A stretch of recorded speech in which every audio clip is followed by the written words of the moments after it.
You're listening to CreepGeeks Podcast. Today's podcast is brought to you by Audible. Get a free audiobook download and 30-day free trial at audibletrial.com/CheapGeek.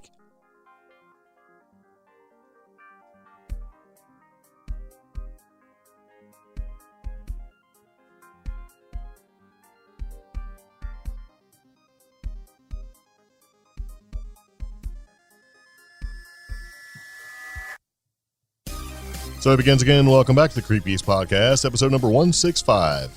Paranormal kids and drama, coronavirus intensifies, Colorado drones weren't real, Bigfoot on camera, and Art Bell. Yeah.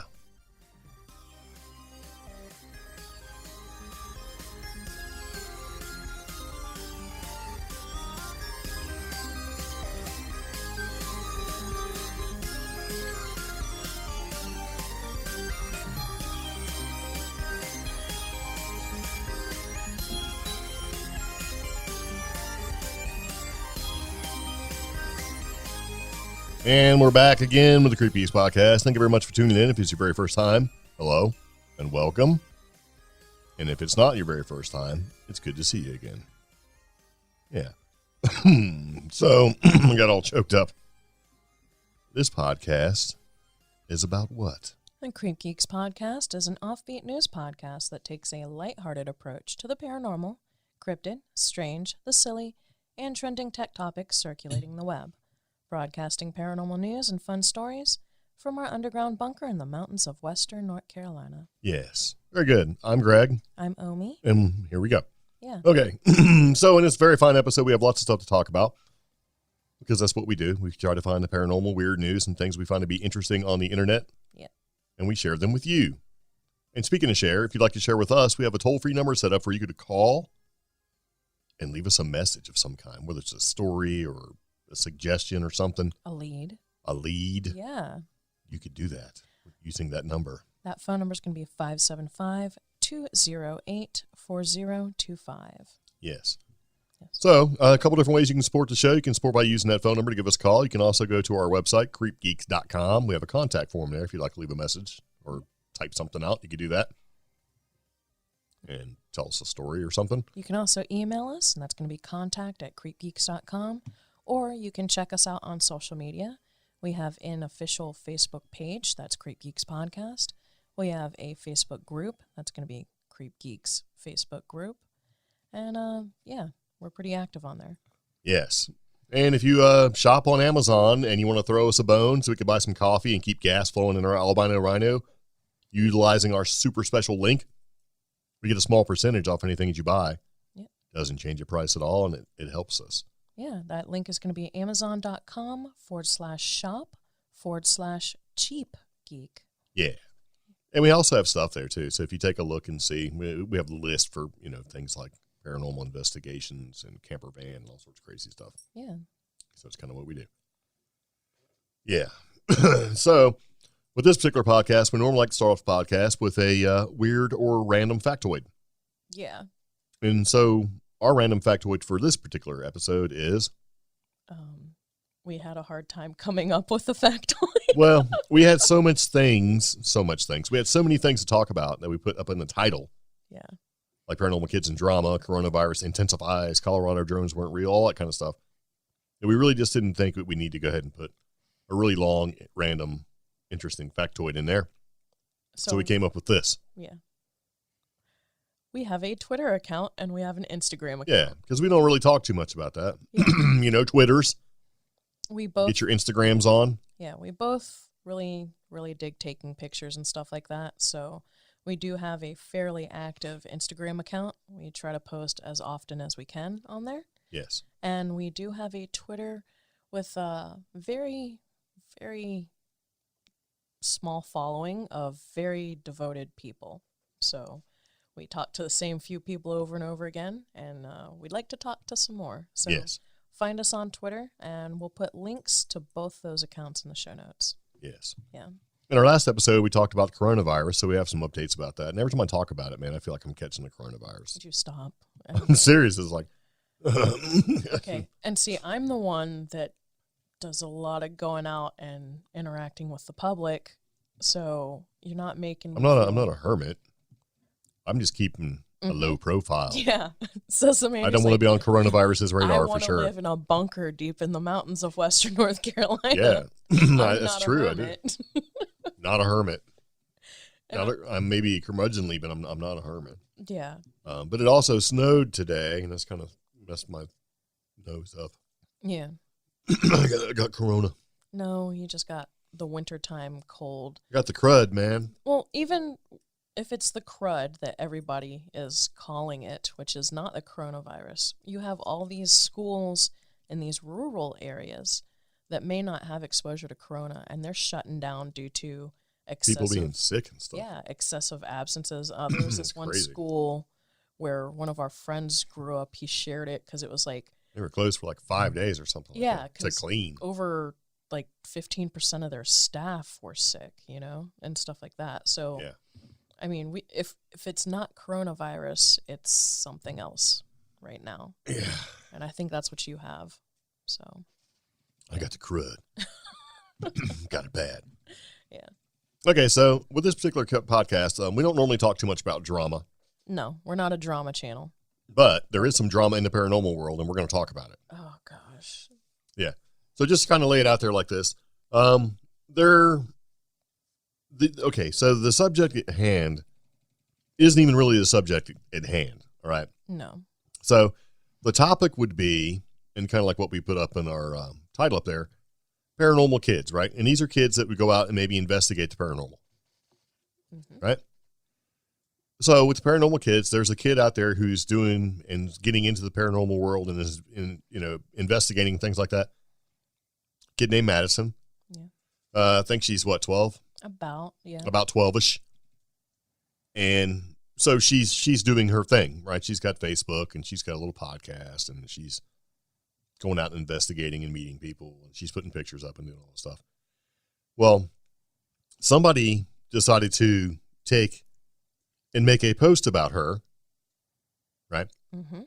Utilizing her picture and I think some stuff from Facebook, and made a post, and it wasn't a very nice post, right? Yeah.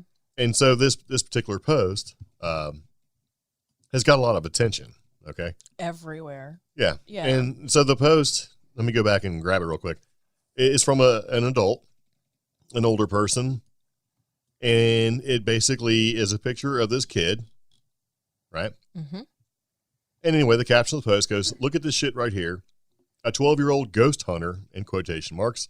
"This is irresponsible to a degree that honestly has me shocked." Yeah. So. And there was stuff. Now, we have some opinions, okay? But we'll go through the timeline first. Yeah. And that timeline is that basically around January 17th-ish or so. Yeah. Now, keep in mind, this is what we can find on the internet. Because there have been, and this goes back to drama and tea, there have been some dirty deletes. Yeah. And what we have been able to find so far, and because we dig, around January 17th, January 20th-ish or so, an announcement was made that the teenage investigator would be investigating the very well-known Hinsdale house. Yeah. And that was posted on Facebook and a couple of other social media places. In fact, this teenager, Madison, actually posted on it on her own FB page. That means Facebook. Yeah. Now, a few days later, someplace on Facebook, the Ghost Queen Paranormal, a.k.a. Heather Queen, posted a screenshot of the kid, not necessarily an announcement, but an actual screenshot of the kid with their own commentary, which Greg just read. Yeah. Currently, all we can find are screenshots that just the initial post, right? Not even the comment thread that started on that one. This post was shared within the paranormal community, eventually making its way back to Madison, her page, and her family. And it did not get the response that the Ghost Queen Paranormal thought it would. Yeah.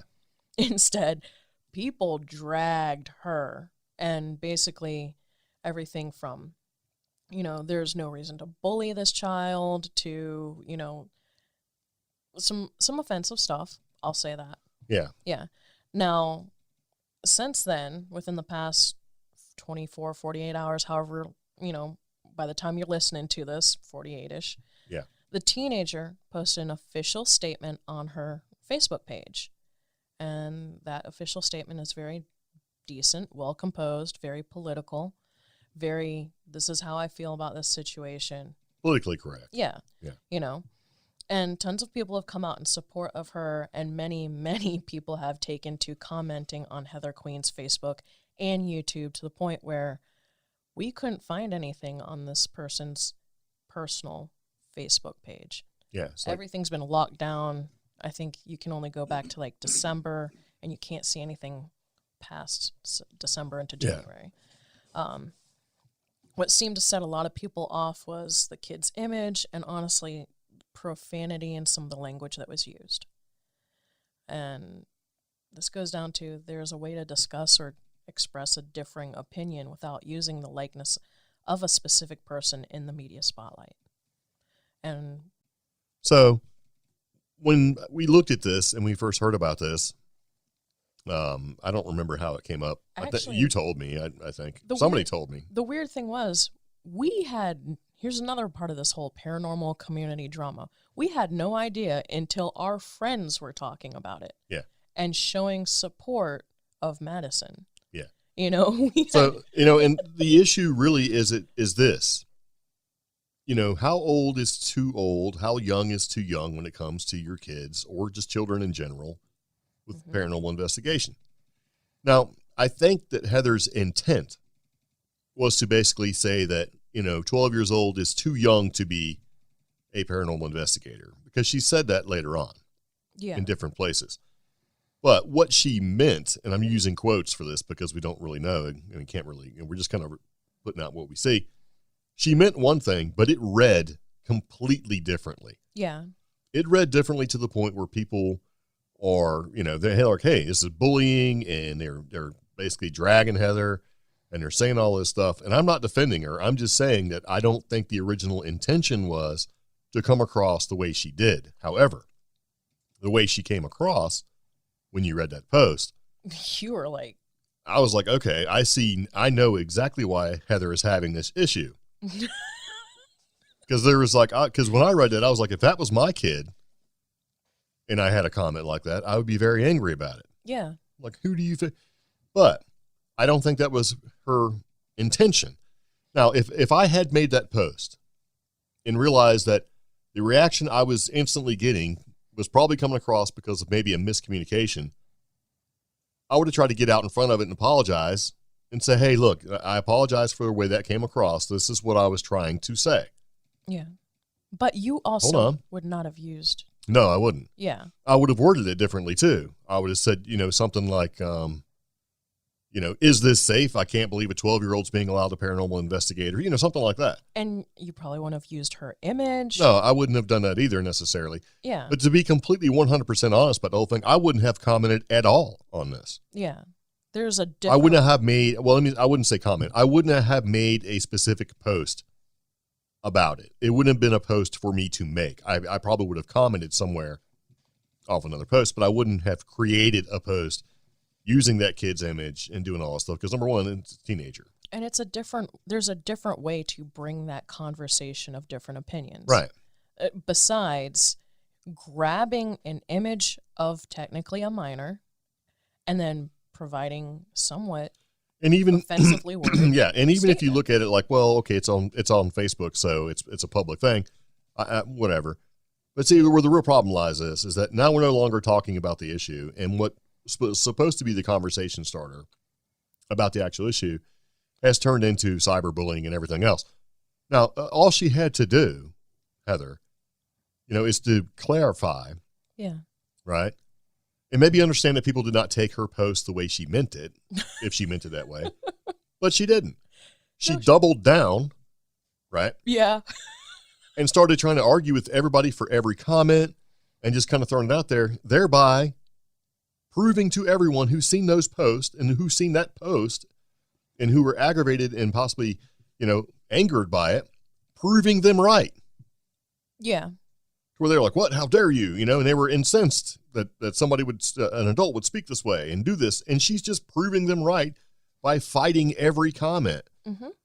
And then she tries to say things like, she tries to bring it back to the issue, 12 years old. I wouldn't put a 12-year-old on investigations, and I wouldn't put them out there and put them in harm's way because you don't really know what's going on. Maybe they're not mature enough. Maybe they can't protect themselves because she's seen a lot of stuff and she's been doing this for a long time. And so other people made comments where I've been doing this for, 40 years. And then she goes right to them after she says that she's been doing it for a long time. And then, how can you say you've been doing it for a long time? Because there's no, and it goes to this back and forth kind of thing that didn't need to happen. Right. Yeah. And it's like, okay, well, okay, so people call themselves experts in the field and are recognized as experts in the field, right? Yeah. But really at the end of the day, this is ghost hunting, right? It's paranormal investigation. It's whatever you want to look at. It's like, how can you be, did you get a degree? Where is this, is the whole thing is silly because rather than, okay, let me clarify and fix this and be an adult about it, I'm going to double down and fight you to the death. And not just double down, but go on YouTube. And there's going to be a blog post coming soon. Oh, yeah, and talk all about it. Yeah. So people aren't really, To me, and part of that, though, to me, is let me just get on my soapbox again, So it feels like she just wants everybody to side with her, and she's going to keep reiterating the same statements because she feels that there's going to be an audience that will listen to her. Right. And there may be, but she's not making that audience feel welcomed. No. By constantly fighting with everybody over this sort of thing. So she meant one thing. It obviously was read differently. People aren't addressing the issue. They're defending the kid. Right. Yeah. She didn't have to double down, but she did, and she was in the wrong by, I think, using the kid's image and profile. And now, she's insinuated that the kid's being taken advantage of by the fact that she's doing a show with Nick Garoff and, what's her name? Oh, man, Elizabeth. Oh, I forgot. Anyway, St. John, I can't remember her name, but I'm bad with names. And she fights anyone's comments, and the more she tries to defend herself, the more she appears to be what people think that she actually is. Mm-hmm. Or what they perceive her to be, right? Yeah. Had she been more eloquent, this whole thing, this whole issue would have been about the issue and not the issue of cyberbullying, which it is now. And she's going to fight, and defend her right to the death to be wrong with this whole thing. Mm-hmm. Now, in my own personal opinion, she's entitled to her opinion, just like everyone's entitled to her opinion. But at the same time, there's a way to get your information across and a way to kind of get out there where it doesn't cause more problems than the actual comments worth. So in some of this, it makes me wonder, okay, well, how much of this did she do to get attention? Yeah, almost like a drama or reaction community on YouTube, where somebody's going to say something in order to, not start a conversation, but to spark something, And it's like, okay. And so if you read it from a distance, because I don't think I've ever met her. I don't really know her. I don't think we've ever really met. She sounds familiar to me, and I watched her live stream, which really wasn't a live stream because we watched it after the fact, and it's like she looks familiar, she sounds familiar. I don't know. But at the same time, though, when you kind of put stuff out there like this and you keep fighting it and fighting to the death and basically, attacking people that are attacking you, which I get it, you want to defend yourself, it's kind of off-putting, a little bit. She comes across being slightly condescending. That's part of it. She, the word cyberbullying is now being used by her to describe what's happening to her. Yeah. But there comes a point where if you feed into the attacks and you say things a certain way to bring more attacks in, you're kind of triggering more of that cyberbullying effect. Yeah. And in some ways people could say, well, if you hadn't started any, there wouldn't have been any. Yeah. Don't start none, won't be none kind of a thing. But really what I look at is like, okay, let's take the issue at hand here, right? Mm-hmm. Is it, I don't want to say appropriate because the way, you can do, is it okay for a 12-year-old to be doing paranormal investigations? Right? Now, coming from my side, my gut says that the kid's too young. Okay. Now, my gut also says that for anything I think is going to be possibly dangerous to a kid, that's the immediate reaction is no. Yeah. Right? So I have to be sort of talked into it, and have to look at it from a different perspective and basically take into account my kids, right? Mm-hmm. And how they are and how mature they are, how grown they are, if they could handle all that sort of thing. In addition to, do they have any experience with this, Because, if you look at this sort of thing and you say, well, I don't think 12-year-olds should be out there doing it, but at the same time, there's kids that are experiencing this sort of thing with haunted houses and ghosts and spirits and all that junk. And do you really want them to be out there using Ouija boards and doing all this crazy stuff? And the fact that I think her family has some experience in this. So it's not like there's no experience there. Granted, the experience may not, experience level may not be like an expert, but she's not being dropped into a haunted house all by herself. And she has an interest in it, obviously, and she's doing the research and all that sort of thing. Yeah. So I think if you factor all that sort of thing in there with your kid in this particular situation, it's really, a judgment call on the parent. Yeah. This is the parent's decision. Yeah. And so my immediate reaction as a parent is always to say no until I get more information and can sort of factor in all the thing. That's just kind of what it is. I would hope, though, that in the future for her, if she decides to keep doing this sort of thing, and it takes her places and does whatever, that's great. But at the same time, I think that since she is so young, if she becomes uninterested in all this sort of thing, I would hope that she's not put in a place or stuck in a spot where she can't get out of it. Yeah, and that's basically whereas I'm a little more okay or open to children exploring the paranormal and things like that, my concern goes right back to that, where if her interests change, she shouldn't be pigeonholed. And that's if she's, or again, forced, and I have that same concern with social media influencers, child actors, models, musicians.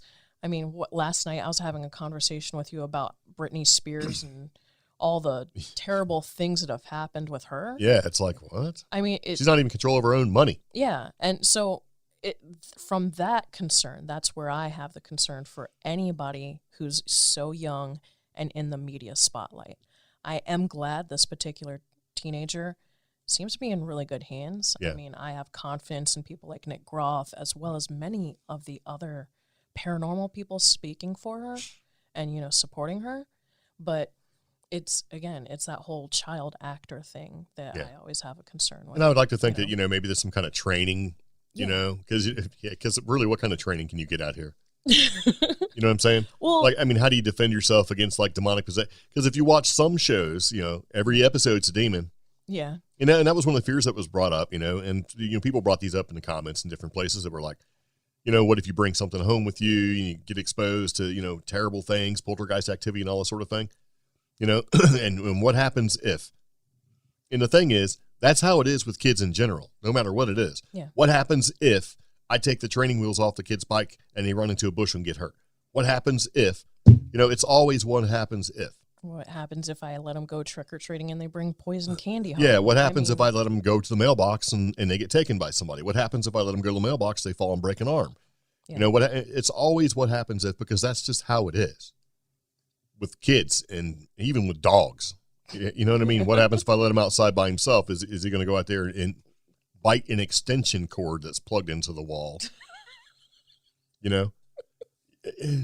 So there's only so much safety you can do. Yeah. And it eventually just gets to the point where as they get older, you have less and less control. And honestly, if you were like, okay, well, you have to wait till you're 18, it's like, well, okay, so that's just going to cause that whole rebellion thing. And there really is there's no standard for this that says you can't investigate or do paranormal investigations till you're 18, unless the event that you're going to, like maybe it's some ticketed investigation or something like that, unless they have a rule. Yeah. Which, And honestly, personally, I would make that, if I was going to do ticketed investigations or put on events like that, I would have an 18 rule. Yeah. Not because I'm worried about your kid's safety, because I'm worried about everybody's safety. Yeah.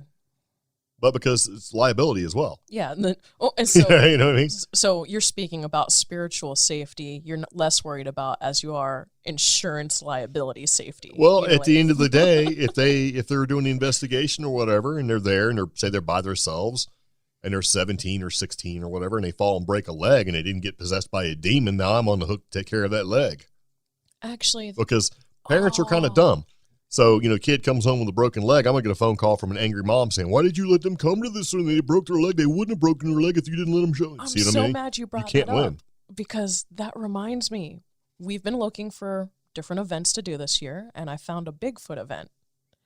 And the Bigfoot event had to make a whole paragraph about how you had to be 18 to go on the expedition because sometime in the previous 2 years, a 16-year-old showed up all by themselves and got hurt. Yeah. And I'm like, well, yeah, 16-year-old tromping around in the woods looking for Bigfoot, and they got hurt. Yeah. And their parents just dropped them off, Yeah, it's like dropping them off at the mall, right? Yeah. And so No, I mean, we're not saying anything against a 16-year-old, but I mean, it becomes one of those things. It's like you could break your leg. Yeah, and also, I think when Heather made this comment, she didn't know anything about this kid particularly, but other people that seem to know her say, she's mature, she's doing the work, she's doing all this, doing all that. Yeah. And so from the outside looking in, from where we're sitting from, it really just appears that she made a comment by making that post and put it out there, right? Mm-hmm. Use some language that probably wasn't appropriate, use the kid's likeness without permission, and it came across as being bully, as being a, kind of a bad, I don't want to really cuss because, I don't want your ears to explode. I used to be in the Navy. I can cuss all day. She came across the wrong way. And then rather than say, hey, that's not what I meant, I really am just worried about the kid's safety because I don't think that a 12-year-old, is of the right mind to be out doing this sort of thing. And plus, how can they protect themselves, right? That's not the way it came across. So I think that as you get older with maturity and you become an adult, when you misspeak or somebody misunderstands what you're saying, and not just one person, but a bunch of people misunderstand what you're saying, it's up to you to clarify. She didn't clarify, and she's been trying to fight this from every angle. But she's getting arrows from every direction, and she's not going to win this fight. And it's already evident that she's not going to win this fight because she's now no longer invited to an event that she was supposed to be, if I read it correctly, a speaker, right? It was in conversation. Oh, it was in conversation. Or at least that's what everybody is saying now. Oh. Yeah. So now this very large paranormal conference in, I guess, Louisiana has had to post an official statement saying that this person is no longer welcome at their event. There was no official statement saying this person was definitely going to be there anyways. Okay. Yeah. So see, and that's kind of sad because this event's getting out in front of it before it becomes a thing. Yeah.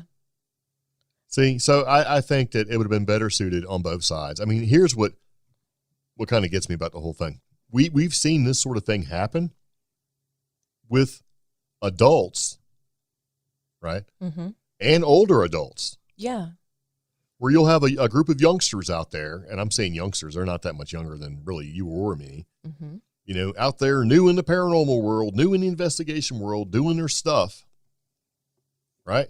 And getting dumped on by the older crowd, just like what this person did to this 12-year-old. UFO community. Yeah, making comments that kind of like out of this, it just didn't come across the right way. And, you can only excuse so much of that for age. If you're like 70 years old and you're rocking all caps, trying to do something on the internet, you can kind of let that go. But it's like, okay, is this a direct sort of dig on me? Yeah. Or is this you just can't work the internet? Well, this person has a Facebook page and a YouTube channel and everything else and thinks that they have a wide reach and presence. So I would say that from when I looked and I read that particular post that this person made, it was intent. Yeah. It didn't come across that the intent was protect your children against ghosts by not letting them do it. It came across as a little outside of the face, like, I can't believe this crap. Yeah. I can't believe this teenager is going to be on a very... I can't, very significant like event. Don't let anybody, it was just kind of one of those things like, look what's happening to our community. It's just going downhill, kind of a thing. It's kind of the way it came across, right? And I think it was wrong. And, like I said, this whole thing could have been avoided. It would have been better if, hey, maybe some reaching out and was like, hey, this is what I kind of meant by that. And maybe they could have talked a little bit and maybe come together and maybe the older one could mentor the younger one to be another resource so that this kid would have a better chance, right? Like, but no, it obviously didn't happen. It's not going to happen. Now there's the rest of the community is going to mentor this kid to try to get them into this field safely as best they can. Remember Psychic Kids by Chip Coffey? Yeah. I mean, that's a good example of, trying to introduce that situation, that scenario did not happen. Yeah. And really, to take the other side of things where, and I'll give you a weird example, like maybe you thought it was okay to just put a jacket on your kid and take them to the store in their nightgown to get donuts. Okay. I mean, I'm guilty of that. I have done that. Oh. They're still in their nightgown. Let's zip a jacket up. Let's go get some donuts. All right. And the looks that I got from parents, particularly moms, that were like, I can't believe you let your kid go out. It's like, judging my parenting skills because in the heat of the moment, me taking my kids to get donuts and just having fun with the world was not good enough because I should have dressed them and combed their hair and did all this crazy stuff, which I probably should have, because I didn't give a crap. I'm like, let's go get some donuts, right? Yeah. But at the end of the day, that was my choice I made to do that. Mm-hmm. That was my parenting. Did it hurt anything? No. Were we looked upon as probably being, dirtbags? Probably. But at the end of the day, that was my choice. And there was no harm. There was no foul. So I would say that was okay. But with this whole situation, it's really not up to anyone but the kid's parents and the kid to determine what's right for the kid, especially in this particular area where there is no hard rules with any of this stuff. Yeah. Like, do you need a piece of paper from attending like a 3-hour class and taking a test that says you're a paranormal investigator after you've spent $275? Or a 6-week certificate. Yeah, or a certificate that says that you can do what you do. No, you don't need any of that stuff. I mean, it may look good to somebody who says, wow, what is that? Well, I'm a certified paranormal investigator. From where? From an unaccredited college. Well, there's that one college. But even then, yeah. I mean, come on. You don't need any of that stuff to do what we're trying to do here. And so it's really up to the community to foster and train people and bring them in. And there is a ton of people, like you were saying earlier, that should not be in this field. Yeah. I mean, heck, we probably shouldn't be in this field. But I know that we're a lot better than a lot of people we've run across. Yeah. I mean, that's the thing. It's relative. I mean, the whole paranormal community, the whole paranormal phenomenon, it's all relative, and it's up to the maturity. Yeah, it's relative and situational. Yeah, and then the research, the training, the education, again, that's also subjective. I mean, you can sit there and read every single paranormal phenomenon book, every ghost hunting book, and then you can sit there next to somebody who got a 3-hour YouTube video and paid $90. You know? Well, it's going to be more than that. But well, I've seen some. That'd be a good deal. I would just take that, just to have that little piece of paper. So look at me. I'd make it into a badge and wear it on my chest. But you have to print it out yourself. That's all right. I'd print it on good paper. Fetch me the good paper, right? And see, that's part of it, though. Just what we've said so far, that discredits and discounts the community. Oh, it does. So, so there's no winning with this sort of thing when it comes to this. And like I said, this happens to people that are older. This happens to people who've been investigating paranormal and doing all this stuff since they were like 14 years old. Yeah. And now they're like in their 30s, and they're getting dumped on by the older crowd. It can be pretty toxic, this whole thing. And it seems like this is just a smaller, a younger version of the entire thing, where you have a person who's been in the field forever is dumping on somebody who's trying to get into the field because of their age. Yeah. Which is the same thing that happens when you have like a 75-year-old investigator dumping on somebody who's 30 because you think that the methods they're using to investigate aren't in line with what you grew up doing. Yeah. It's like, well, you just barely had air conditioning, 70-year-old. Yeah. So it's a brave new world. And don't get mad at a 30-year-old because they didn't have to spend 6 hours at a library with a microfiche. Right. Especially when they have the library of all the world's information at their fingertips called the internet. Yeah. So I don't know. It's a thing. But I do think that this is probably a misunderstanding that could have been avoided and shouldn't have ever really happened. So somebody, maybe not double down and try to fight everything. Do I think it's right for a 12-year-old to do this sort of thing? And, and if I knew him and had a better understanding of who the kid was, I could answer differently. In other words, if it was my kids, I could say, yeah, it would still be up to me. But I think, at the end of the day, man, it doesn't really matter what I think. It really matters what the parents think. But I do think that, if you've got a bunch of people who are willing to, try to do the right thing and make it as safe as possible, there's worse things to be worried about. Yeah. Like making sure the kid does well in school, Yeah. I mean. But at the same time, it's a thing. So this drama should have been much ado about nothing, but instead it's turned into a cyberbullying issue. Whether it actually meets the definition of cyberbullying, I don't know. I don't think things were done correctly. My thing is, it reminds me of like how the beauty community went at each other. Yeah.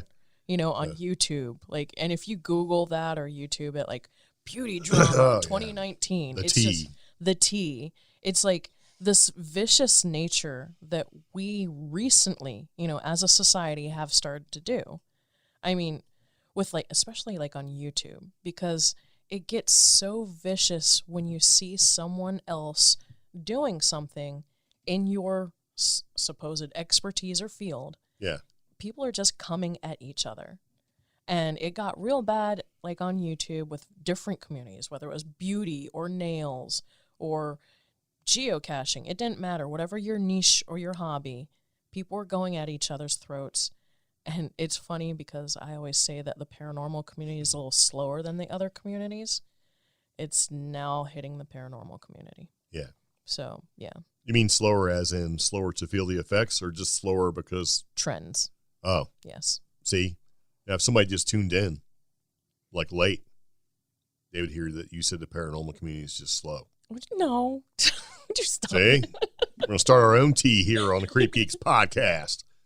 So I don't know, if you have any opinion on this sort of thing, chime in. You can hit our Facebook group and leave a comment or whatever. And we did provide links to everything we just talked about because it is hard to follow. Yeah, it's kind of crazy. Yeah. And so our opinions are our own. And if you want to throw in there and throw a comment out, I'm almost a 50-year-old man. I'm not scared to fight you in the front yard. So it's all good. Say what you got to say. Really? Yeah. Okay. What? That's just me putting it out there. Well, you see, this is the beauty of the internet. As I wrap this whole thing up from an aspect that you're probably not looking at, keyboard warriors are huge on the internet, right? Mm-hmm. They're 50 feet tall. They're bulletproof. How dare you? Yeah. In real life, things change. I'm just saying. It's true, though. I have a YouTube channel, too, and people want to leave little comments like they know something or whatever. It's like, you don't know me at all. I'm making a nice little how-to video, and you want to leave little snide comments and be trollish. Yeah, it's real easy to be a troll from a keyboard. Yeah. Yeah, troll me out my front yard and see what happens. And to quote, cash me outside. How about that, right? That's what I was going to compare this to. Yeah, that's pretty much what it is. This is whole like TMZ. This is like Bad Barbie versus Whoa Vicky. Yeah, and you know what? About 90% of the people listening to this podcast have no idea what you're talking about. I know, right? It's a thing. But no, anyway, if you have any questions, comments, concerns, and you'd like to chime in, please do. Yeah. Be respectful, because we can all talk like adults. Yeah. But seriously, if you want to fight in the front yard, we can arrange something. Just don't use bad words. So, yeah. Yeah. I draw the line at cuss words. Well, that way we can still put it on YouTube, okay? Yeah, that's true. I mean, there was no reason for all this stuff, and it happened. And, honestly, if I had made a comment like that and offended somebody, I would probably apologize a little bit. Or not. It kind of depends on what point I was trying to make, right? It's just, but at the same time, though, when you got 1 million people angry at you, it's something that maybe it's time to reevaluate some of the comments or how that came across. And, and that's the thing, too. The big thing is that when you make a comment or you make a post, you have to kind of read it a couple different times to make sure that the intent behind the post is clear.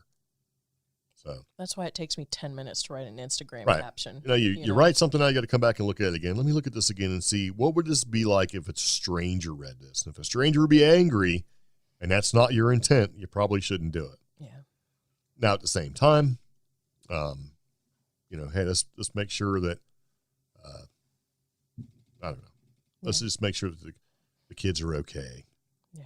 And the adults are okay. Let's all just be okay with this stupid thing. It is. It's just so stupid. But, and hey, at the end of the day, it's all good. And who cares? Right? It's just good to be honest. We got coronavirus. That's right. It's going to take us all out. So hopefully not. So what we're going to do is we're going to take a quick break on the old CreepGeeks podcast and play a commercial for you. And we'll come back. We'll talk about Corona updates. Yeah. It's all good. I'm trying to find the right button. Is that the right button? No, it's this one. Audible is audio entertainment that entertains, educates, and inspires. For you, the listeners of the CreepGeeks podcast, Audible is offering a free audiobook download with a 30-day free trial to give you the opportunity to check out their service. To download your free audiobook today, go to audibletrial.com/cheapgeek. Again, that's audibletrial.com/cheapgeek for your free audiobook. Enjoy this with your free trial. 30 days of membership free, plus 2 free audiobooks that are yours forever. 1 credit a month after trial, good for any book regardless of price. Exclusive member savings. Get 30% off additional audiobooks. Easy exchanges. Don't love a book? Swap it for free anytime, seriously. Again, that's audibletrial.com/cheapgeek for your free audiobook today.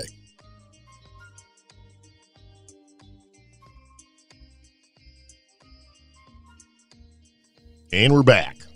Yep. Okay, so as virus spreads, U.S. temporarily bans foreigners who's visited China. That's dun, dun, dun. funny. That's a funny. Is that like ha-ha headline. funny or like, Because, no offense, it's the New York Times who will rail on people for using the word foreigner. Yep. But, And hey, it's okay when it's the coronavirus. and that's the other thing. Normally when I'm reading this particular news website, they have a problem when people get temporarily banned.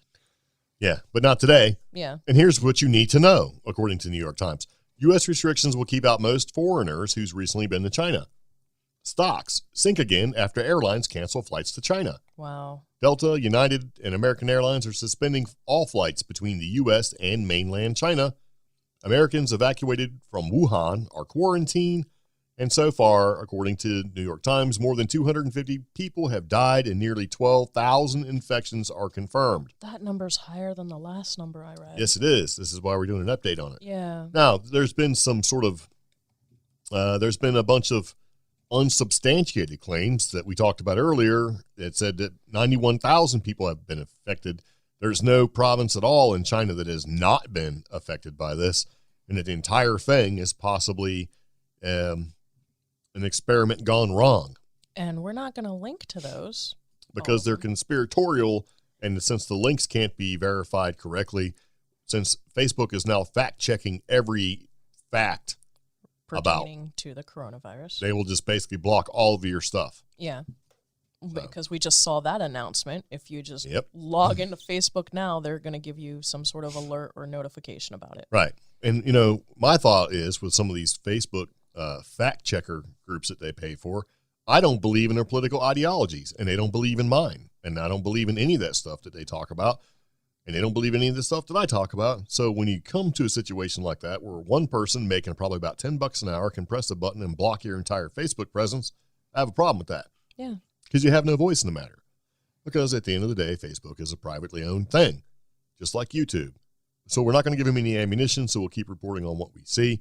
I think that this thing is a lot bigger and has grown, and it will be a much, much larger thing than what we're currently being told, but that's just my opinion based off the news and things like that. And when we trim across news, we try to leave links to reputable news sites like the BBC. Yeah. Which is about, you know, I don't know, reputable enough, I guess. So. Yeah. I mean, that's another podcast unto itself. Yeah. But the one update I just saw on this New York Times, because we spoke about this, how the World Health Organization was not going to declare a public health emergency. Yep. Well, guess what? Now they are. Yep. It will be put in place at 5 p.m. on Sunday. So there you go. Yeah. And they're also saying, according to CNN, who doesn't like the fact that I use a pop-up blocker, right? The number of Wuhan coronavirus cases inside the mainland China overtakes SARS as the virus has spread worldwide. Oh, gosh. So it's well past SARS, and it's keep getting bigger. Multiple countries have evacuated their citizens from the city at the heart of the outbreak in Wuhan. Mm-hmm. And this has different numbers. It does. As of Wednesday, there are 6,061 confirmed cases of the virus in mainland China, including 132 deaths, according to Chinese officials. The number of cases grew around 1,500 from Tuesday, which is more than 30% increase. That's, right? Yeah. And they don't include the figures from Hong Kong and Macau, both of which have reported a small number of cases. So in 2003 with the SARS outbreak, right, there were 5,300, basically 5,327 confirmed cases of the disease in the mainland with 349 deaths. And that was like during the entire thing. This thing appears to be just getting started. Yeah. So, yeah. And so authorities in China have also reported a suspected case of the Wuhan virus in Tibet, which was so far the only region to have avoided the actual virus. Huh. So if this has been confirmed, the spread to Tibet, despite the implementation of the strict checks on travelers and closing tourist sites, is going to renew concerns about how easily the virus is transmitted. That's interesting. Especially when people are asymptomatic, which means that you don't have symptoms. And that's what made it different. We talked about that too. It's like this virus is different because you can be spreading it and not even know you have it because you have no symptoms. And then when you have the symptoms, it's already been well spread. And the big fear is that this entire thing is going to mutate. Yeah. And so evacuees have been leaving Wuhan and they're trying to get out. And, this whole thing, and they try to say that, there's people that are saying, oh, well, this whole thing started because of the market there in Wuhan and people eating weird stuff like bats and koala bears. Yeah. I don't think so. This thing was created in a lab. It got out of control. They're like one of the only labs in the world that can make it. Which is weird because I keep seeing memes of a certain president eating a bowl of bat soup. And I can't find the correlation there. Well, they're saying that because, you eat bats and stuff like that. I also seen a meme where Ozzy Osbourne was like talking about, he was in a meme where they were talking about bats and things like that. And so, and one of the recent things that I read the other day and did not include it in the podcast was that this virus has been recreated in Australia. Oh, yeah. Which is good because if they can recreate the virus and hopefully they can take that information that was released from China that the Australian scientists used to recreate the virus, then they can get everybody else involved in it and maybe get this thing cured. Yeah. Because I don't really know exactly how bad this thing really is, but as quick as it's spreading, I can see it maybe not being as harmless. What in the world? As what this is coming across. But they're showing that the spread of the Wuhan coronavirus in China is spreading all over the place. Like almost all of it. They're not showing any cases in Mongolia, but if you got like Tibet and Nepal and Myanmar, and then if it gets to India, it's just, come on, man, this thing is crazy. Could you imagine India? See, the fear is that, if it mutates, then what good are vaccinations going to be? Gosh. So hopefully, since the laboratory in Australia became the first outside of China place to grow the Wuhan coronavirus. Yeah. According to this, they did it from a patient sample. Oh. But if they can do it, it's going to provide expert international laboratories with crucial information to help combat the virus. And this has happened during a news conference on Wednesday where they talked about it. Yeah. And, yeah, so hopefully they'll get a handle on this sort of thing. This is weird. Some of the other links that you were providing about this and the UK government organizing repatriation of citizens. Yep. Citizens located in Hubei province. They're going to let them come back in. I don't understand that. There's nowhere for them to go. That's okay. At least that's the way I look at it. It's like, they're quarantining cities, but it's too late. It's already spread. So where is anybody going to go? And if you believe some of the underground reports that we were seeing, like 90,000 cases and, thousands of being dead already, and doctors being arrested for trying to report how bad it really is. Yeah. This thing is an outbreak situation, man. And, it's rapidly spreading through China. It's going all over the place. We've got an unprecedented travel lockdown in 16 cities that affects over 50 million people in China. Yeah. This is nuts, man. So hopefully they can find a vaccine, but, even if as I'm reading here, even if the most optimistic timeline suggests several months of scientific development before human clinical trials can begin.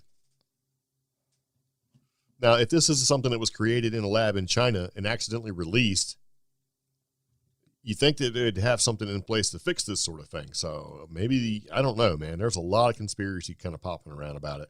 I guess that's why. And you're not really seeing a lot of it because it seems that the internet is doing a good job of sanitizing things. Well, that's why this BBC article, the one that I'm looking at, they're answering reader questions the best they can. Yeah. And I do appreciate that because this does seem to be pretty, not biased, not kind of overly dramatic, but not downplaying things. Yeah. The one thing, though, is partially due to a meme, and that was can the coronavirus be transferred through items bought from Wuhan and posted to UK? Yeah. You know this, Steven. Steven bought something from Wish.com or something, and he's just like... Well, it's scary, man. They've got pictures of, like, kids wearing, like, water bottles on their faces and heads. They're the big ones, though. They're like gallon size, and they just cut them like helmets or something. It's like... Yeah, and I've seen some memes where they talk about, with people wearing a protective respirator mask and stuff like that, how they wear them. Like one guy wearing them over his face, his entire face, and his eyes were, one guy's got a hole poked in his so he could smoke. Stuff like that. And when I seen that, it kind of reminded me back when, like, back in the 70s where you play basketball and people out there playing basketball smoking. Oh, yeah. Yeah. Yeah. So I don't know, this whole thing, and the World Health Organization is going to be telling, hey, okay, this is different now. We're going to go ahead and make this like an epidemic type thing. Yeah. Is that what they're saying? Pretty much. Yeah, it's pretty scary. So China has the whole, your questions answered thing that you were talking about from the BBC. Yeah. And there were some good ones in there, like you were saying. I thought that was pretty, so it's not funny, this whole thing. It's kind of, I don't know, man. Maybe this is one of those things where the more you look at it, the more it scares you. But the less you look at it, the less it scares you, and maybe it'll just go away. I don't know. I don't either. So, 83 Britons and 27 foreign nationals being flown back into the UK from Wuhan. Yeah. So they got their own thing going on over there. Wow. Do people who have contracted coronavirus return to full health? What's the answer? More than 2 people asked that same exact question. Yeah, they want to know, hey, if I get it, am I just going to have to suck it up for a while or what? Yes, and the answer is yes. Many of those who contract coronavirus will experience only mild symptoms. These include fever, coughing, and respiratory. Most people are expected to make a full recovery, but it can pose a particular risk for elderly people and those with pre-existing problems like diabetes, cancer, or weakened immune systems. Yeah, so like the normal thing. So most Americans. Yeah. Yeah. An expert at China's National Health Commission says it can take a week to recover from mild symptoms. Yeah. And then there was another one. So you get to be like super sick for a while. Yeah. Is there any reason such viruses are emerging from China? And it's basically large populations of people living in close proximity to animals. And the fact that they grew it, they made it in a freaking lab. Right? Yeah. At least that's the way I've been reading it. I might be wrong, So how worried should we be? Might be pretty. I'm going to click the link and see what it says. So you got the virus. What are the symptoms? Starts with a fever, dry cough, and after a week, it leads to shortness of breath, and some people need some hospital treatment. Around 1 in 5 cases are going to be severe or thought to be severe. The infection rarely seems to cause a runny nose or sneezing. Okay, good. Well, I don't have corona then because I've been sneezing, right? Yeah. So you can have those symptoms ranging from a mild cold all the way to death. That's great. What are your symptoms? I'm not sneezing. Don't have a runny nose, right? So anyway, how deadly can it be? I mean, the figures right now are unreliable. See, this whole thing is just kind of nutty, right? Here's an update, and we're not going to really go into it, but... As we're sitting here with corona. I know. You know how I said there was a patient off of the Raleigh International Airport? Yes. Their test result came back negative. So that's good. They just had the flu. Yeah. However, right after that article came out, another article, NC health officials will not disclose possible coronavirus cases until they've confirmed and full symptoms show. That's nice. So that's great. That's really helpful too. It is helpful. I don't want to, if you show up and you have the flu, right? and you get off a plane, because, flying on planes is about the most sanitary thing you can do these days. They don't even ventilate those things half the time correctly. And you show up and you're kind of sick. Yeah. And they're like, oh, you might have a coronavirus, and it gets out. I mean, that can destroy your reputation. You know what I mean? They're like, don't hang around Omi. She has the coronavirus. You stop it. And they'd be like, I just have a little cold. That's what they want you to think. I mean, they really shouldn't say that they have, it should be, okay, you obviously have the coronavirus, so that needs to be reported. Yeah. And up until they figure out what it is, they shouldn't be just speculating and wildly speculating about what you have, and it shouldn't go out that way. Okay. Don't hang around on me. Stop. She has That's the not even coronavirus. I thought she had sinus from changing weather. And nope. No. She's a symptomless spreader. Asymptomatic. Symptomless. Asymptomatic. Spreaders. No, I'm reading right here. But the problem such as stopping such symptomless spreaders, those are people who don't have any symptoms, will make the job of the Chinese authorities much harder. Is that for off curing this? BBC, or where is that off? This is off BBC. Okay. They have different And they're talking words. about corona. Well, they also have a whole bunch of different articles. Yeah. So it's possible you're not reading the same spot that I am. Oh, no. I've actually moved on to this whole, what will Japan it take? had 14. What will it take to stop the coronavirus? And I'm like, And stop those symptomless spreaders. Yeah. Oh. Okay, so the mathematical models of the outbreak so far suggest that more than 75,000 people may have been infected in the Chinese city of Wuhan alone. Jeez. We heard 90+ thousand like 4 days ago. Yeah.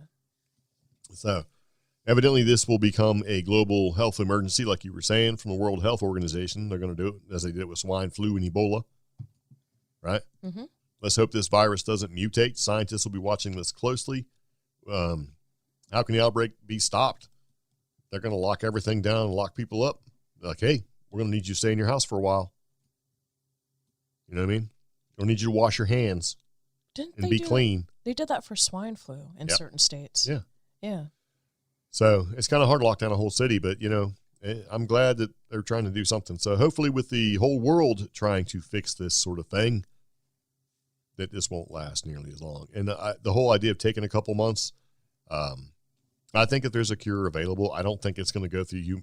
Basically, I don't think it's going to take as long to get out as what they're saying with human trials and that sort of thing. Yeah. I think there'll be plenty of volunteers lining up and going, yeah, well, let's put an acceleration on this right here. So, and just as a fun fact, Wuhan is building 2 new hospitals with beds for at least 2,300 people.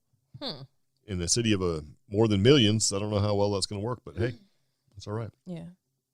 So, and, hopefully they'll come up with vaccinations for animals and stuff too. So if your dog gets it or whatever, they can take care of them. So. So anyway, what we've been doing here at the old CreepGeeks Podcast to try to make sure that we don't get Wuhan, because we don't want it, because that would be such a huge inconvenience, is taking lots of vitamins and drinking lots of Mountain Dew Code Red. Actually, we haven't drank any of that Code Red. Anyway, I've been taking vitamins. Here we go. Electrolytes. It's I'm gonna what get some plants and viruses crave. That's right. It protects you against viruses. It's what plants crave. Get some Brondo. So if you know the name of that movie, leave it in the comments below, and I may give you a star. Okay. Or not. So, yeah, it's kind of crazy. So speaking of crazy, we came across this, and I want to say I told you so. Okay. So I told you so. Fine. And what I told you so about was these drones. Remember how I said it's entirely possible these drones isn't even a thing? They're being over-reported, right? It really isn't an issue. Yeah. Well, according to Vice, a very reputable news source. Actually. Right? Not doing it. Anyway, the Colorado mystery drones weren't real, is what they were saying. So there's a spot in here that the reason why I put this in here when I found it was because I thought it was funny. So they talk about going through and with the drones, and residents began calling in the drones unknown origin, right, where they were going from, moving over the houses and farms, 4 to 10 drones, 6 feet long, right? Sometimes up to 30 drones, and they just kept going on and on. They were first reported by the Denver Post. It kind of keeps going, right? They had like 70 local federal, military officials jumping into action.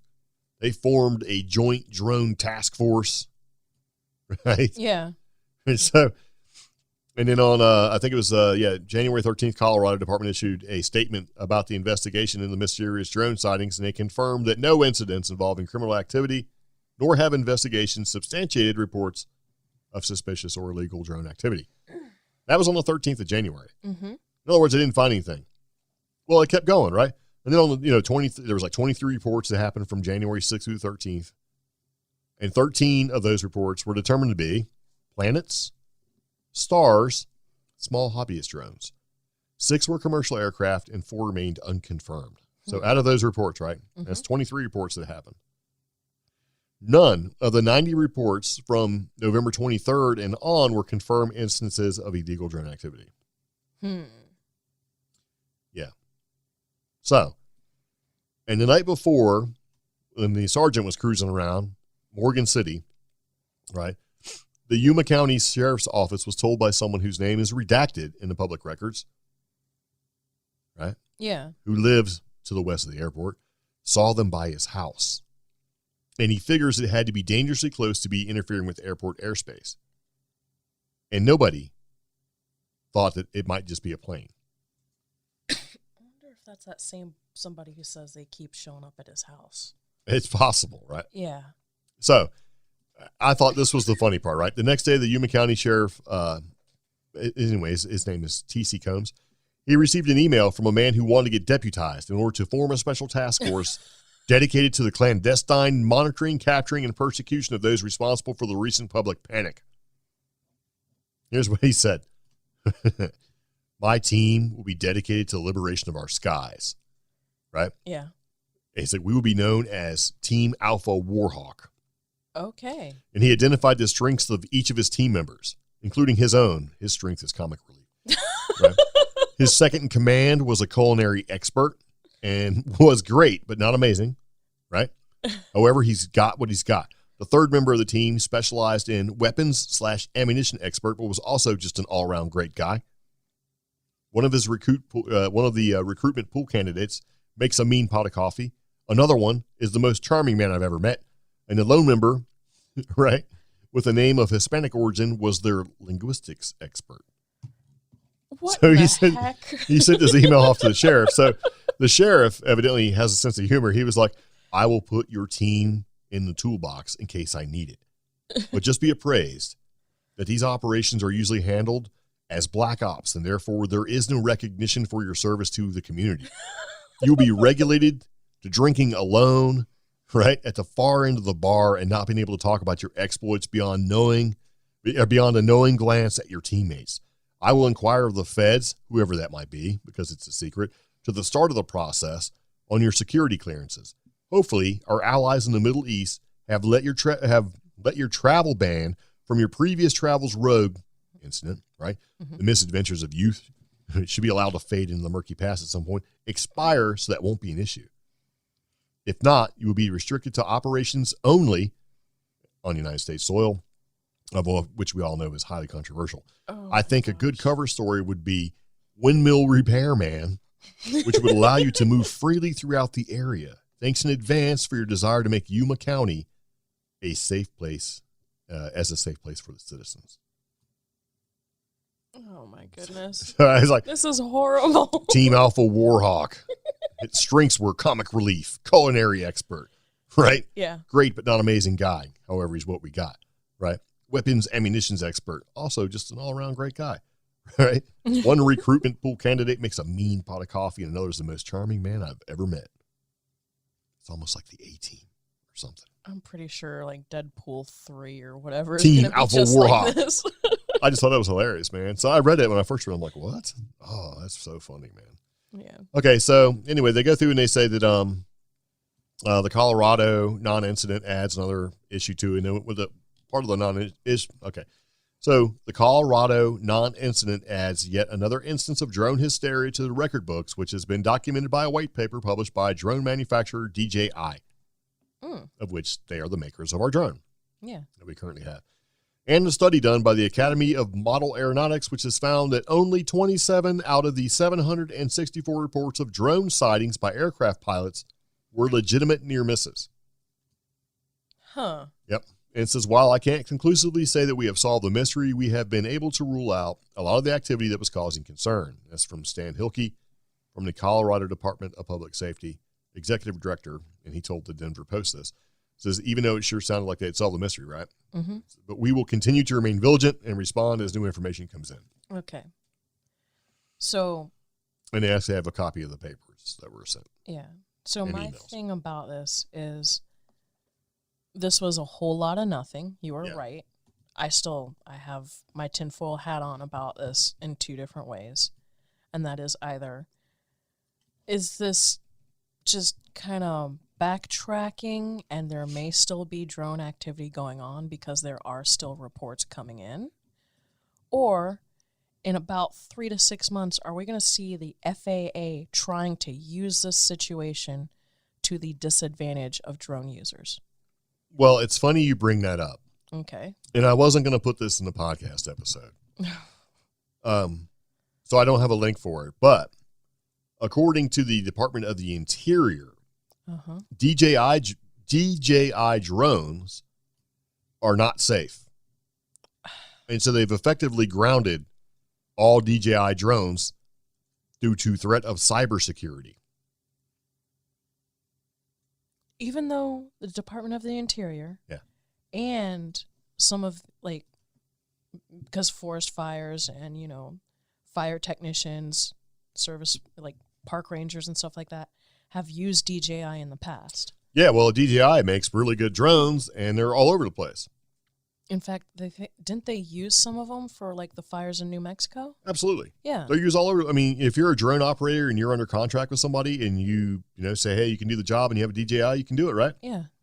So the U.S. Department of Interior's announcement that they would basically down, because here's where it gets crazy, right? And down as in you can't fly. The Department of Interior announced that they would down their fleet of drones except for emergency response amid government concerns over security. And they said that although DJI drones represent only a small fraction of the fleet, some proposals from lawmakers suggest that limiting not only Chinese manufactured drones, but also that could include Chinese manufactured parts, including cameras and gimbals. So currently that leaves the government agencies without a comparable alternative. It also leaves the Department of Interior not able to use drone technology to respond to disasters, but does not help manage lands to prevent them. Yeah. So, how does cybersecurity, which is really what it is, they're saying that, basically this is a security flaw in Chinese manufactured parts and Chinese drones. You can't buy, even if you built a drone yourself and you sourced the material, some of it's coming from China. You have no choice. Right. Yeah. And so it makes me wonder, we've got this incident in Colorado with all the drones. Now the Department of Interior is saying, cybersecurity, and they're grounding all the drones. So I wonder what company is going to show up next with an all-American made alternative to be able to sell to the government. Tesla. I don't think it'd be Tesla. Okay. Maybe. Yeah. But according to Drone Life, there are fully automated drone solutions, and 5G networks are a game-changing combination. So I wonder how good and how quick Amazon's going to be able to start flying, and FedEx is going to be able to start flying. I think all these huge companies are going to be able to fly, right? And I think that recreational drone pilots and maybe even commercial drone pilots, people that get paid to fly drones around, are kind of going to go away. I think the Department of Interior is going to want to having an alternative to buy drones from somewhere, probably from a government contract, maybe Lockheed Martin, General Electric, the one that starts with a D, General Dynamics. Yeah.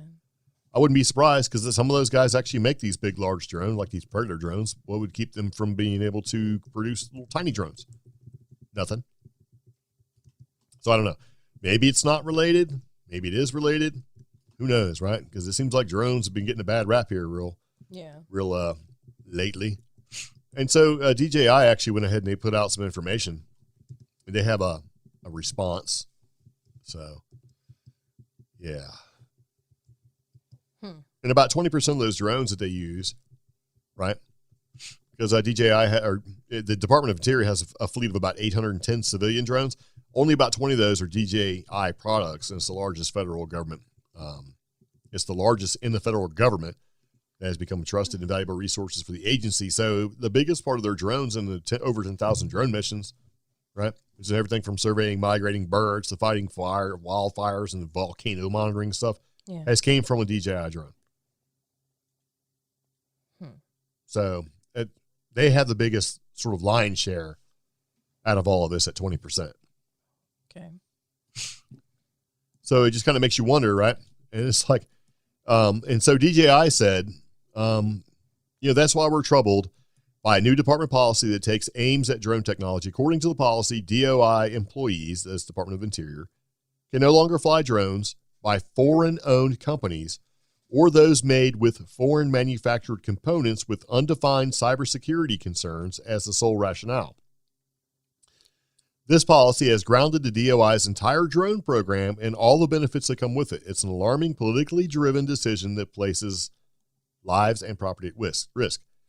First and foremost, the concerns raised by the agency regarding cybersecurity are not grounded in reality.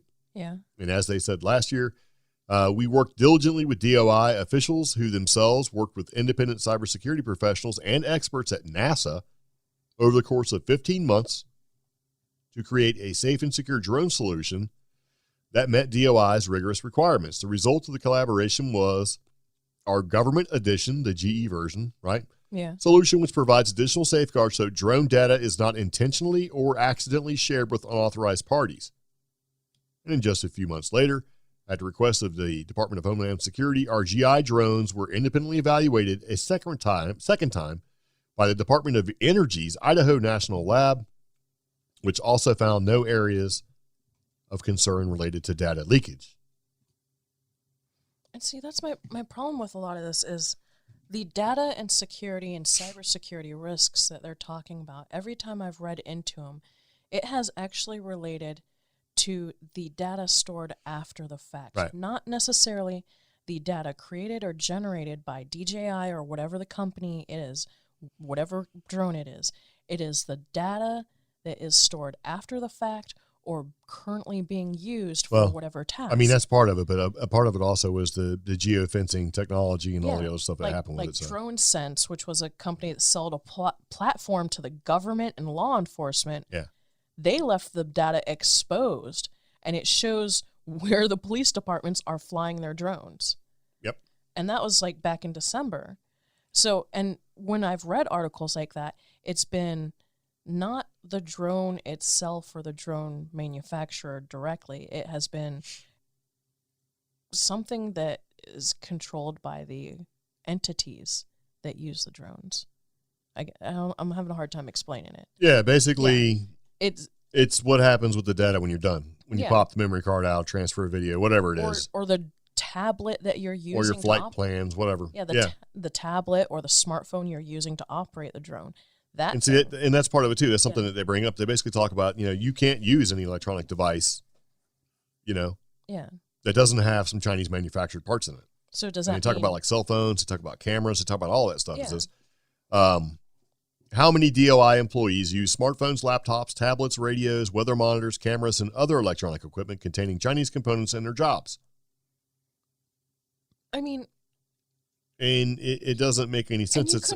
You couldn't even apply that rule to other tools used by the Department of Interior, the Geologic Survey company or organizations, because over half of the geology equipment you made these days comes out of China.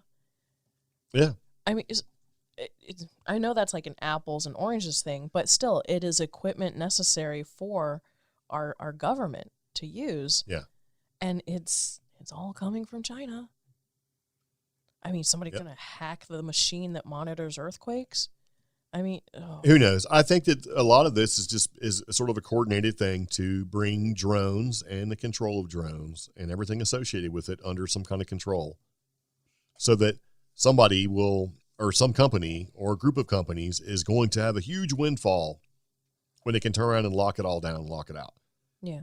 And it's one of those things where when you hear about like theories like that, where like, oh, well, to use like the cell phone companies, like, well, Verizon and T-Mobile and Sprint, if they all combine together, then they run everything. Yeah. And I don't know. But we you had see, theories like that in the 80s, though, like all the Ma Bell and Pacific. well, they broke Bell. them up because they were monopoly, right? Yeah. But see, what it was like all these other little companies got together, and some of the like really rich people bought the frequency band that cell phones would ride on. They bought up the spectrum, and then they broke up Ma Bell, so that all these satellite phones and wireless communications, before it became a big thing, right, fell under the broadband that they actually bought. And so you got people that became like billionaires over the course of 10, 15 years because they owned the frequency spectrum. Yeah. So it was a coordinated effort, right? And so it almost looks like that's kind of what they're trying here. Because it doesn't make any sense, because some of the, and I don't know what's going on, but it seems like some of the rules that are coming out of our government, and I'm not pointing it at the president or the previous president, or even the one coming from the future, are just not thought out, man. They're just like put out there, and it's like knee-jerk reactions and stuff without being well thought out. Like the FCC and YouTube, it's like, what the hell's going on, man? And nobody, it's like either you don't hear about it or you hear about it after the fact. Like, what idiot was like, oh, man, you can't use any Chinese parts in the Department of Interior.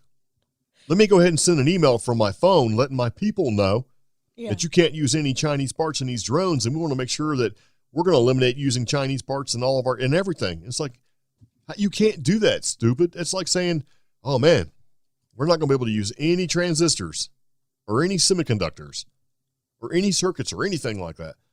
It's like, oh, you know what? This is the equivalent of saying, nope, can't use cell phones.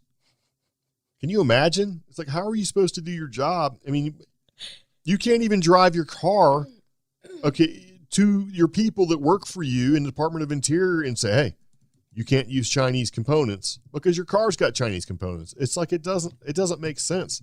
There's got to be a reason behind it. And I think what's going to happen is that they're going to turn around and wind up knocking some of these companies that make drones out, and then somebody big is going to step in who just happens to make all the components necessary in the U.S., and they're going to get this big, giant-ass government contract, and they're going to be the ones. And they're also going to be the same ones that make drones for, like, Amazon, and they'll be the same ones that make the drones for the Postal Service when they get on board 10 years too late, and they'll be the same ones that make the drones for FedEx and UPS because, see, they won't be able to use the Chinese drones. You see what I'm saying? But see, that in itself is building a network. But they'll say, well, wait a minute, these drones have Chinese components in the city. But these have been cleared. Yeah. Already, because we use these in the military. But imagine the folly of being wrong and the audacity, because I've been in some Facebook groups that are using that word right now. Audacity? Yeah. Here's a fun fact. When I was using an editing program to edit audio, yeah, I misread Audacity as Audacity. You know what I mean? I'm like, yeah, I'm using that Audacity program. I looked at it, I'm like, that's just Audacity. But if you think about it, audio, but it's audible. Like, the audacity to just make such a bold claim that, oh, these have been cleared, when you know it's the same garbage. There's a 12-year-old out there that's about to hack that and just, I mean, it would have a sticker. These unknown follies and cybersecurity risks. Well, what would happen is that you would basically utilize the drone that came from one of these companies that has been marked certified by the government as being safe, right? And then every year or so, or maybe every 6 months or so, you would have to get that drone recertified and pay a fee to a third-party company who's been set up by the government in order to go out and verify that drones are still using the original components, and you'd have to pay it. And if you didn't pay it, then they would ground your drone. You mean kind of like the DMV? Yeah. Or MVD? Yeah. MVD Express? Absolutely. Just like that. And so that's pretty much what's going to happen, right?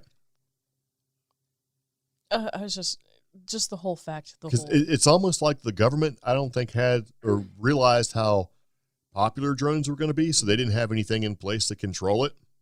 And I think now they're playing backup. Yeah, but right now, or backtracking, or whatever you want to call it. The statements from anybody who's technically minded or has a tech background or a tech enthusiast, even like us. I mean, we have some tech background. The wording of this and the whole Chinese parts and cybersecurity risks reads to me just like the campaign against dihydrogen oxygen. Yep. It has a deadly chemical. Yeah.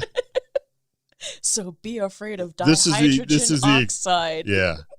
This is the equivalent of having a boss that types in all capital letters and doesn't know how the internet works. Yeah. You know? This is like having a boss who is in charge of running a multi-billion-dollar camera company and doesn't know how to use a camera. Yeah. You know? This is the equivalent of a boss who runs the largest cell phone manufacturing company in the world and doesn't know how to use a smartphone. And is making these rules because they don't have enough tech knowledge to go, hold on, man. What you're asking, number one, is going to be incredibly expensive and time consuming. It doesn't even make any damn sense. It doesn't. Now, let's say on the flip side of this, because we've been talking about this for entirely too long, that we have departments in the government that are super smart with espionage and all that stuff. And you can have components that have secret codes in them to do secret things. What? Okay. And you could like trigger them when you need to do different things. If that's the theory and the worry, right? That, you know, hey, these components coming in from China with like, you know, the semiconductors and basically RAM and things like that, put on all these different devices, have kill codes put in them or spying technology put in them. That's actually a real fear. There has been some theory for a long time that you can have components that have subsets and subroutines written in them that you can trigger to do things, because there's also been, I don't want to say conspiratorial, but there has been groups that say, remember when that Korean missile took off and blew up like right as it went off? Mm-hmm. But you're also suggesting, and funny because we're going back to China, you are suggesting a Manchurian candidate drone. No, Manchurian candidate technology. I know. And that's entirely possible, and I would not be surprised at all, because, I mean, look at some of these devices you could buy for your home, right? Yeah. You can buy a little $25 camera, right? It gets on your network. And that little $25 network camera that you buy basically stores your house information in the cloud. And when you get an alert because your dog knocked over a flower plant or something dumb like that, you can watch the video. Yeah. And when you read that and you go, wait a minute, this thing is not safe, because they've had network engineers that go, whoa, hold on a second. Not only is this thing not going to servers in the U.S., why do all the servers that the information goes to, or why are they located in China and then get forwarded to somewhere in the U.S.? Yeah. So all the data that you store, all the information that's stored, you have no control over, and you have to agree to it. It's like, why do you have that much security access or open security access to all my information? And people just buy it and they use it. And they agree to the terms and conditions. And right. then they're surprised when those devices, not only are they storing information, but they're accessing the internet or the network without, you know. You can't even use it unless you're connected to the internet. Yeah. And would it surprise you to know that that company that was selling that $25 camera is Amazon? It's true. Look at you can't, and I'm not going to tell you the name of what the camera is. They basically had so many complaints about security that they decided, or the company that is making this little $25 camera that you can use, which actually is a really decent camera, which is backed by Amazon, to where they were only going to use like U.S. servers to store the information. It became such a concern. Yeah. Because there was no reasoning behind why you couldn't lock your own camera down to only do what you need. There was no reason, there was no way to do it, and there was no reason to do it. And so it's funny, a couple years later, you hear all these stories about, you know, baby monitors being hacked, and people's like Nest security cameras are wide open, and all this other crazy stuff, and having all this malicious things happen. So I get it. And the whole thing is freaking scary, really. But I think we're going to probably get to the point where we can look at the end of this whole thing as being a flawed approach to security in general. The cost and consequences, and trying to find a solution that works is going to be pretty hard. But yeah, I mean, if it's espionage and spying on a modern level, this is the way to do it. Do it in drones, do it in cameras, do it in consumer-based electronics that are put in use of government positions, and spy away, and there's not a whole lot you can do. I don't know. This goes back to one of my favorite series on television. What? That we watched together. It was called Battlestar Galactica. Right. It wasn't the first one, which was in the 70s, because that was kind of lame. It was the second one. Yeah. Which was great. And you remember what Commander, I almost said Obama, Commander Adama, what was his rule? What? No networks. Yeah. Remember? With all these old fighters and stuff like that. Oh, yeah. And everything was all networked, and all the departments were networked, and all the computers were networked. And as soon as things were going down, he said no networks, and they had him remove every physical link so that when you wanted to have, like, your flight computer wasn't connected to the navigation computer, all this crazy stuff because of viruses and stuff like that. Yeah. And then you had all the other, battle stars and stuff where people, they were like, they didn't do that sort of thing, and they would immediately get hacked by a Cylon raider. Yeah. And kind of the same thing. Thanks, Adama. Okay. Anyway, that's about all I got. Oh. Yep. About the drones? Yep. What, we got more to talk about? Well, the art. Yeah, we do. We actually have two things to talk about real quick. Yeah. And the first one was, and we didn't report on this because it wasn't real. Remember? The footage out of Washington? Oh, yes. So, earlier, what was it, 2 weeks now? It's going on 2 weeks? Yeah, it's been out for a while, Yeah. a couple weeks at least. Washington Department of Transportation shared images and stills of Bigfoot being caught on camera on a certain on a certain section of interstate. And people were trying to analyze the footage and take a look at it. And then places like Singular 14 Society, good on them. They did the research, they did the legwork, and found no. This was pretty much, it's coming out as though it's a prank to not just other employees at Department of Transportation, but also to Washington residents. Yeah. And evidently what has been going on is this been going on for years. Yes. And where some random person puts different things up in different places for the cameras to actually catch. Including an alien. Yeah. And it had sort of dropped off for a while and nothing. And then magically this thing popped up. Yeah. And the guy who runs those cameras, I can't think of his name, he put it out there because he thought it would be great to share. But. And he said, I didn't realize that people would go this crazy over it. And that's the thing with the Bigfoot frenzy that's going on right now. It was making me angry because I saw it and I'm like, no, this is obviously a cutout. You can tell it's a cutout.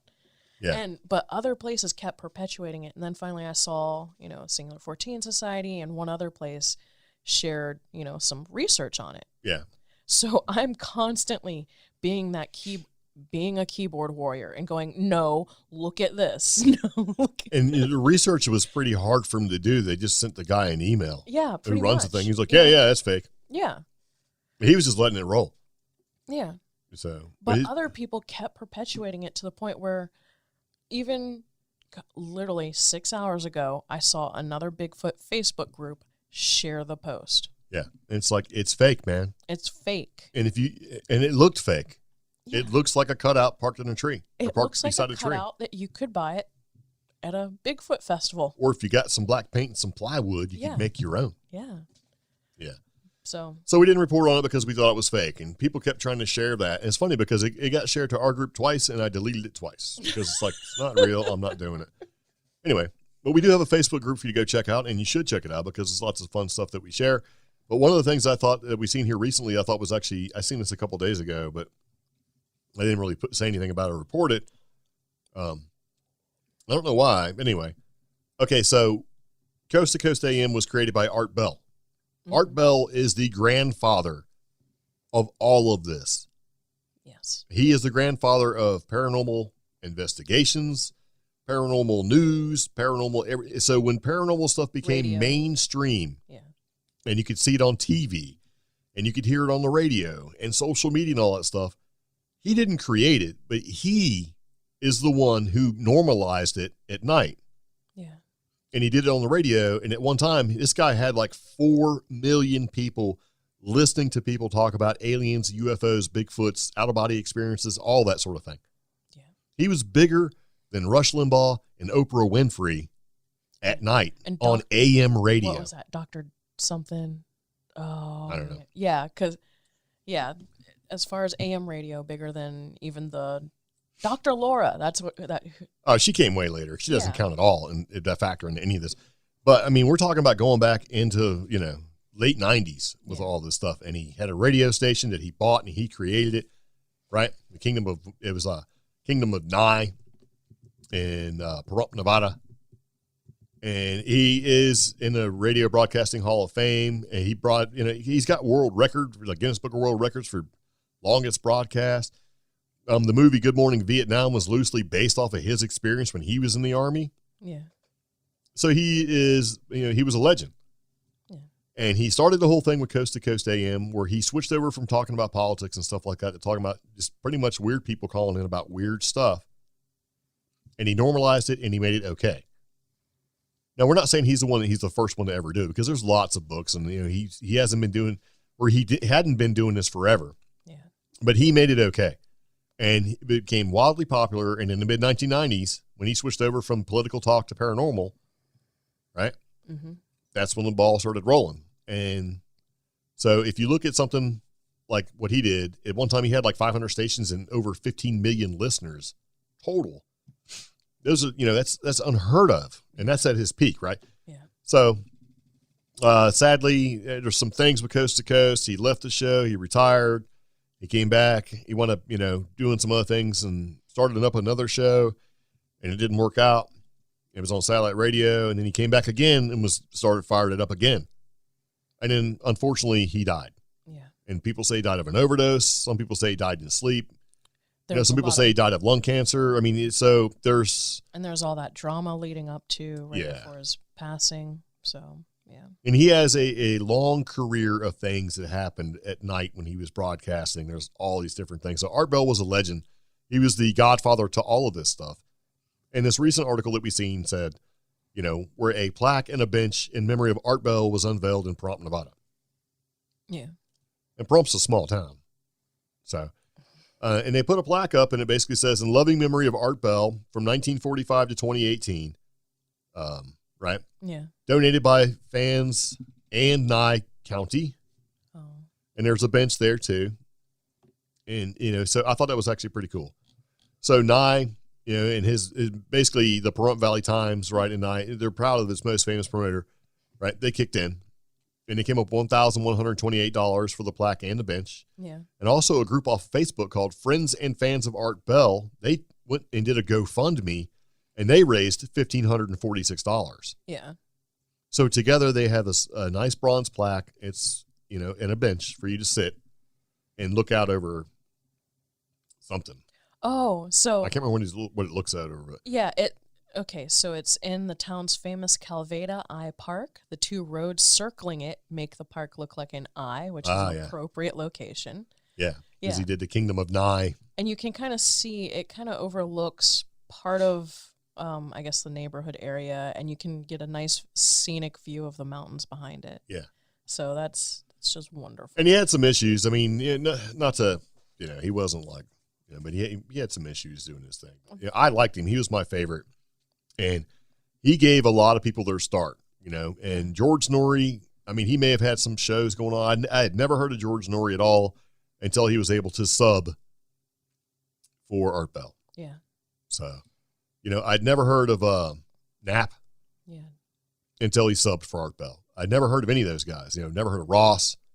He's like, want to take a ride like that. I never heard of any of those guys and I never heard of any of the paranormal stuff that you hear about now, like Rosemary and Guiley, and all that stuff. So it sort of paved the way for all that sort of thing. Because back then, the only thing you could really see on TV was stuff like the Twilight Zone, maybe some weird science shows every once in a while, In Search Of. And that was, and if you caught some weirdness like that on TV, it was great. Were on, because I was a kid, they were on way too late for me. I had school, This dude was rocking it out, in the freaking desert late at night to like 15 million people on AM radio.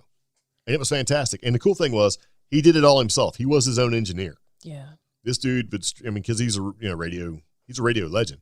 So, things change, things happen. He kind of got, kicked out of his. Anyway, it's a long story, but if you're interested in Art Bell, or if you know who Art Bell is, and you ever go out there, you should probably go. If we ever get to Pahrump, Nevada, we're going to get our picture. We're going to go take our picture next to him because Art Bell was huge. Yeah.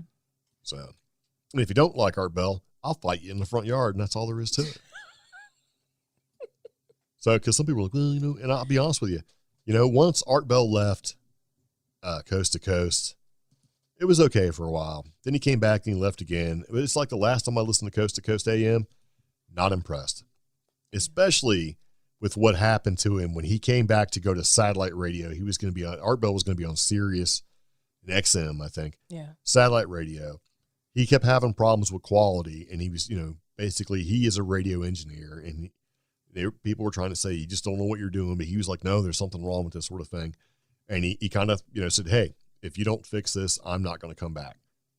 And they basically drug him out and they let him sit, and he didn't come back. And Nori and Coast to Coast took all of his stations that he was broadcasting to. They took his satellite radio. And it was like, because he had theories, because he knew conspiracies, right? Yeah. And he just knew that some of these companies like Clear Channel were conspiring against him. And come to find out, it looks like they were. Here's the deal. Don't say that name. What, Clear Channel? Hey, it's a theory. Is it real? I don't know. It's something that I heard on the internet. Is it rumor and innuendo? Possibly. I am legit afraid of that particular theory. It's possible. Because if you dig into that one, it stretches not just to it stretches past Art Bell. Oh yeah. Yeah. So anyway, Art Bell, he opened the door for a lot of this stuff. He made ghost hunting and mainstream. So now all the ghost shows you watch and UFO and all this other stuff, Ancient Aliens and all that jazz. He made paranormal entertainment mainstream. Yeah. Well, he made the idea. He made it less of your freaking nut job for being interested in it and more of, let me take this stuff seriously. Yeah. Because, other radio stations and stuff, once they finally realize, wow, this guy's got like 15 million people listening, they try to take it seriously too. They're like, hold on a second now. Yeah. Some of these nut jobs calling in maybe aren't nut jobs after all. And so it sort of put things in a more serious light, I think. Yeah. And one of the things that he did on the radio that I enjoyed was that you could call in and say, I'm a reincarnated horse. And he'd say, tell me about that. He gave you your due. Yeah. And he didn't, and there was a few times when he lost his cool, but for the most part, he gave you your due. And he would, he was serious about it, which was good. Yeah. So anyway, that's about it for that. So yeah, when we go to Paranormal Nevada, because we're going to check it out. We're going to go to the park, get a picture taken. Okay. Because why not? Yeah. So, okay. Anyway, I think that's about all we got for now. Yeah, it is. So thank you guys for tuning in and listening. If you want to check out anything we've talked about, all the links will be in the show notes for this podcast episode. Questions, comments, contact at CreepGeeks.com or go to CreepGeeks.com and click that Contact Us form. Be sure to interact with us on social media. Those links are also in the show notes. And, that's pretty much it. Very nice. Yeah. All right. So appreciate you listening to CreepGeeks Podcast. One more thing. Yeah. The podcast has new stickers available. Yes. You should check those out on our Facebook page. Yeah, they're actually pretty cool. Yeah. So there you go.